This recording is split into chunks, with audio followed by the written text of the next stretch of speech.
या छठा क्वेश्चन है। इसमें लिखा है कि निम्नलिखित संख्याओं में प्रत्येक के लिए वह सबसे छोटी पूर्ण संख्या ज्ञात कीजिए जिससे इस संख्या को भाग देने पर वह एक पूर्ण वर्ग संख्या बन जाए, और इस तरह ज्ञात की गई संख्या का वर्गमूल भी ज्ञात कीजिए।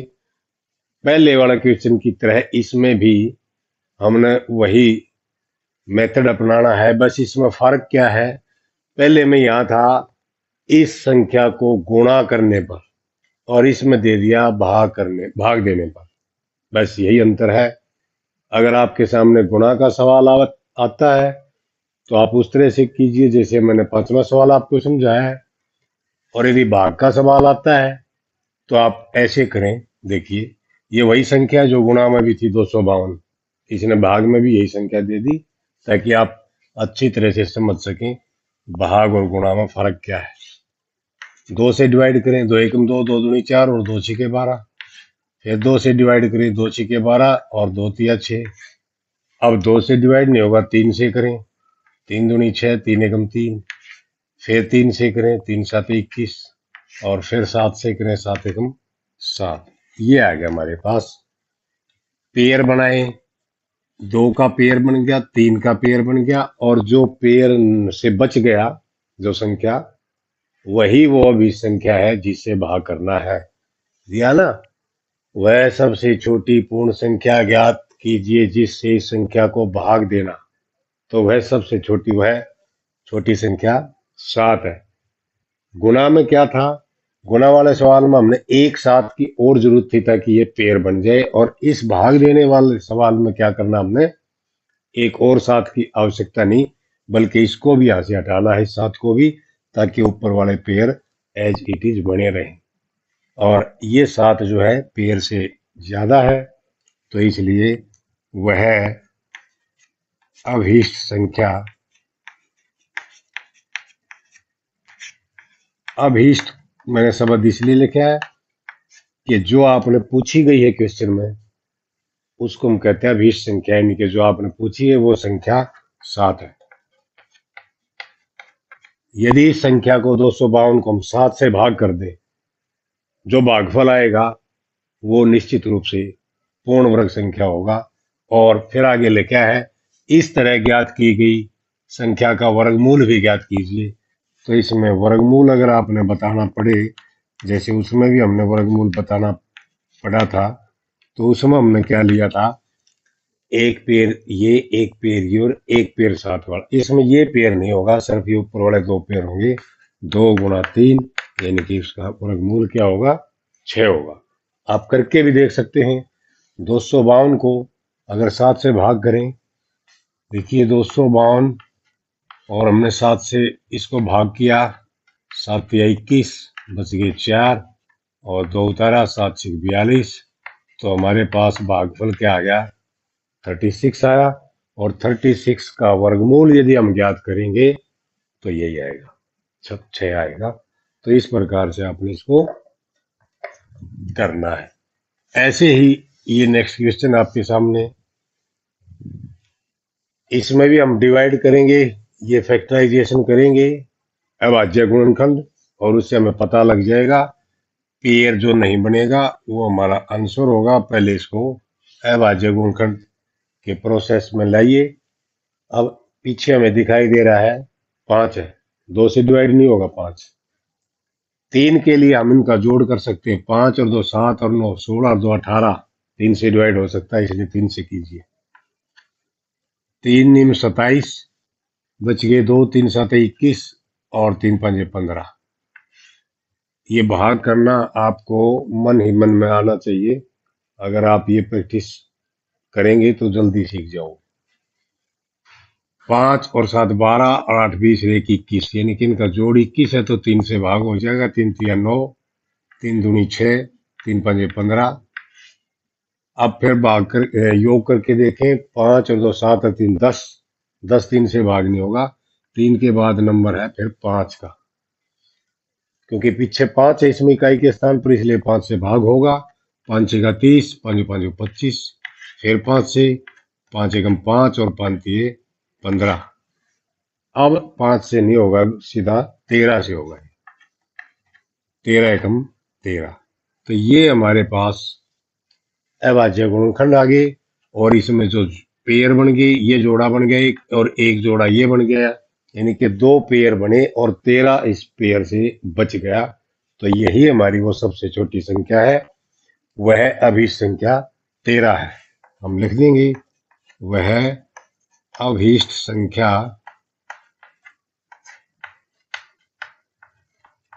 13 है, या हम यूं लिख सकते हैं कि वह सबसे छोटी पूर्ण संख्या 13 है। और वर्गमूल के लिए आप जो पेयर बने हैं इनकी गुणा करेंगे, 3 गुणा में 5 यानी कि 15 उसका वर्गमूल आ जाएगा। 396 है, इसको भी हम ऐसे ही लेंगे, 2 से करें क्योंकि पीछे 6 है, इसके हमें पता लग गया कि 2 से डिवाइड हो जाएगा। 2 एकम 2, 2 में 18, 2 8 16, फिर 2 से करें, 2 में 18 और 2 में 18। अब 2 से नहीं होगा, अब 3 से करें, 3 तिया 9, 3 तिया 9, फिर 3 से करें, 3 एकम 3, 3 एकम 3, और फिर 11 से करें। इस प्रकार से ये फैक्टराइजेशन हो गया है, और इसमें पेयर एक ये बन गया, एक ये बन गया, और इसकी अभिष्ट संख्या जो हमें बतानी थी छोटी से छोटी पूर्ण संख्या, वो क्या है, वह अभिष्ट संख्या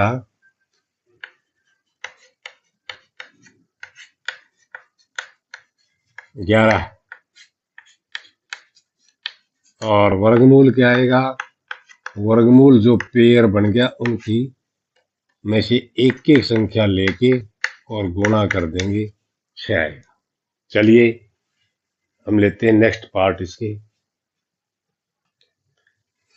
यहां लिखा है 2645।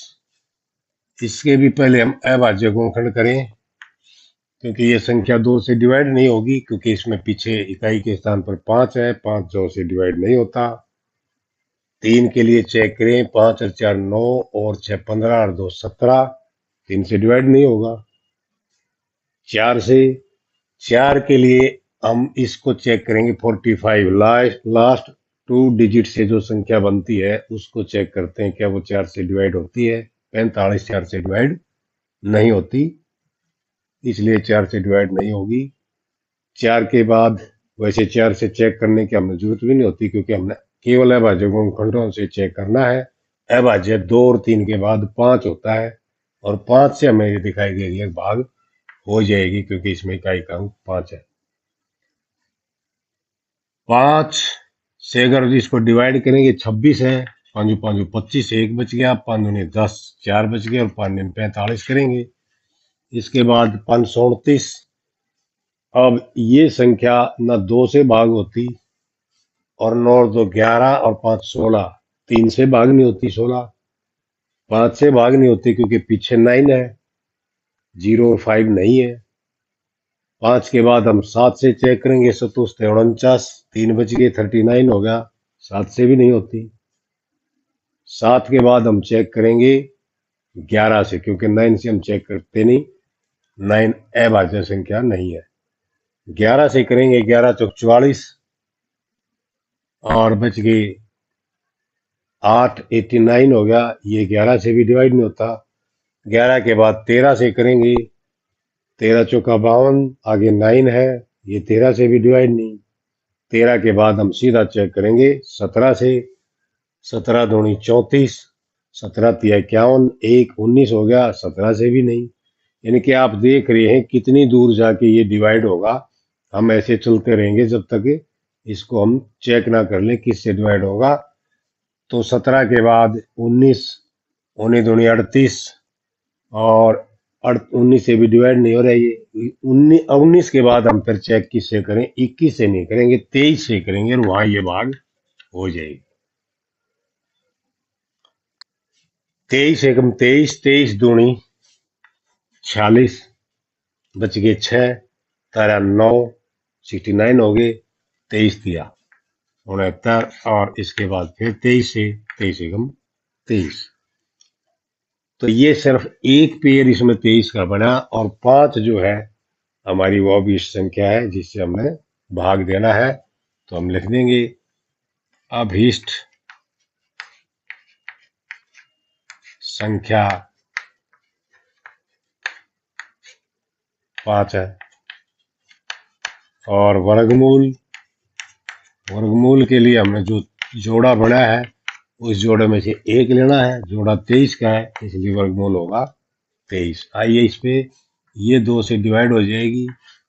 2 एकम 2, 2 चौके 8, फिर 2 से, 2 साते 14, 0 0, फिर 2 से, 2 तिया 6, 2 पंजे 10, 0, और फिर 2 से, 2 एकम 2, 10, 2 साते 14, 1, 2 पंजे 10, फिर 2 से नहीं होगा। अब 3 से भी नहीं होगा, ये 5 से होगा। 5 से करें, 5 तिये 15 और पंजू पंजू 25, फिर 5 से, 5 साते 35 और फिर 7 से। ये पेयर बन गया, दूसरा पेयर और तीसरा पेयर, और वो छोटी से छोटी पूर्ण संख्या आ गई हमारी 7। वह अभीष्ट संख्या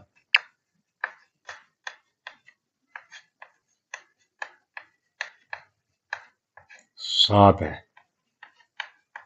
और वर्गमूल के लिए जो पेयर बन गए उनमें से एक एक संख्या लेके हम गुणा करेंगे। 2 2 5, 2 गुणा 2 गुणा 5, 5 दूनी 10, दूनी 20 आ जाएगी। 1620 है। इसमें हम क्या करेंगे, 2 से डिवाइड करेंगे।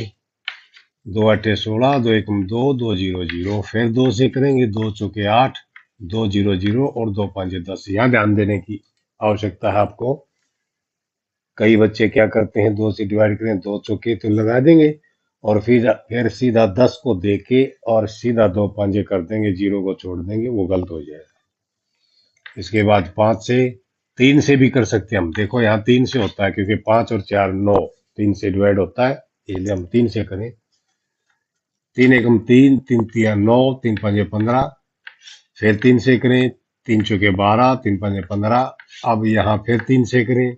3 एकम 3, 3 पंजे 15, फिर 3 से करें, 3 पंजे, और फिर 5 से करें।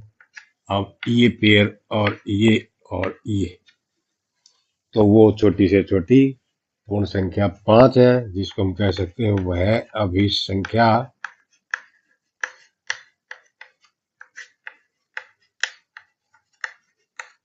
5 है। और वर्गमूल में हम लेंगे 2 गुणा 3 गुणा 3, 2 गुणा 3 गुणा 3, 3 तिया 9 और 9 दूनी 18 है। इस प्रकार से हमने सभी क्वेश्चंस को, गुणा वाले भी और भाग वाले भी, 2 टाइप के सवाल इस तरह से आपके सामने आएंगे, तो आपने इनको सही सही तरीके से समझ लिया। आज हम इस वीडियो को यहीं समाप्त करते हैं। प्रैक्टिस जरूर करें। Okay, thank you.